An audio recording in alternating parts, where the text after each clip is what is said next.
ಕರ್ನಾಟಕ ರಾಜ್ಯದ ಹವಾಮಾನ ಮುನ್ಸೂಚನೆ.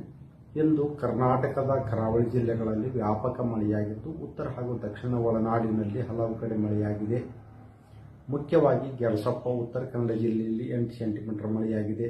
ಇಳಕಲ್ ಬಾಗಲಕೋಟೆ ಜಿಲ್ಲೆಯಲ್ಲಿ 3 ಸೆಂಟಿಮೀಟರ್ ಹಾಗೂ ಕೊಡಗಿನಲ್ಲಿ 2 ಸೆಂಟಿಮೀಟರ್ ಮಳೆಯಾಗಿದೆ. ಈಗಿರುವ ಹವಾಮಾನದ ಸ್ಥಿತಿ ಏನೆಂದರೆ, ಸರ್ಕ್ಯುಲೇಷನ್ ಪೂರ್ವ ಬಂಗಾಳ ಉಪಸಾಗರದಲ್ಲಿ ಇದ್ದು ಅದು 3.1 ಮತ್ತು 5.8 ಕಿಲೋಮೀಟರ್ ಎತ್ತರದಲ್ಲಿ ಇದೆ. ಟ್ರಫ್ ಪೂರ್ವ ಅರಬ್ಬಿ ಸಮುದ್ರದ ಕರ್ನಾಟಕ ಹಾಗೂ ಮಹಾರಾಷ್ಟ್ರದ ಕರಾವಳಿಯಲ್ಲಿ ಸಮುದ್ರ ಮಟ್ಟದಲ್ಲಿ ಇದೆ.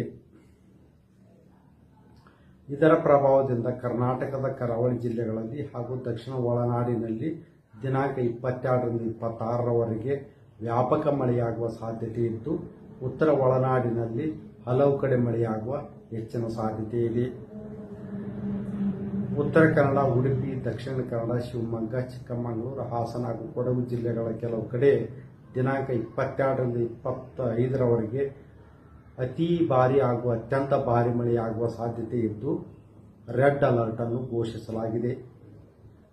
ಬೀದರ್, ಕಲಬುರಗಿ, ಬೆಳಗಾವಿ, ಧಾರವಾಡ, ಹಾವೇರಿ, ಮೈಸೂರು ಹಾಗೂ ಚಾಮರಾಜನಗರ ಜಿಲ್ಲೆಗಳ ಕೆಲವು ಕಡೆ ದಿನಾಂಕ 22ರಿಂದ 25ರವರೆಗೆ ಕೆಲವು ಕಡೆ ಭಾರಿ ಮಳೆಯಾಗುವ ಸಾಧ್ಯತೆ ಇದ್ದು, ಯೆಲ್ಲೋ ಅಲರ್ಟ್ ಅನ್ನು ಘೋಷಿಸಲಾಗಿದೆ.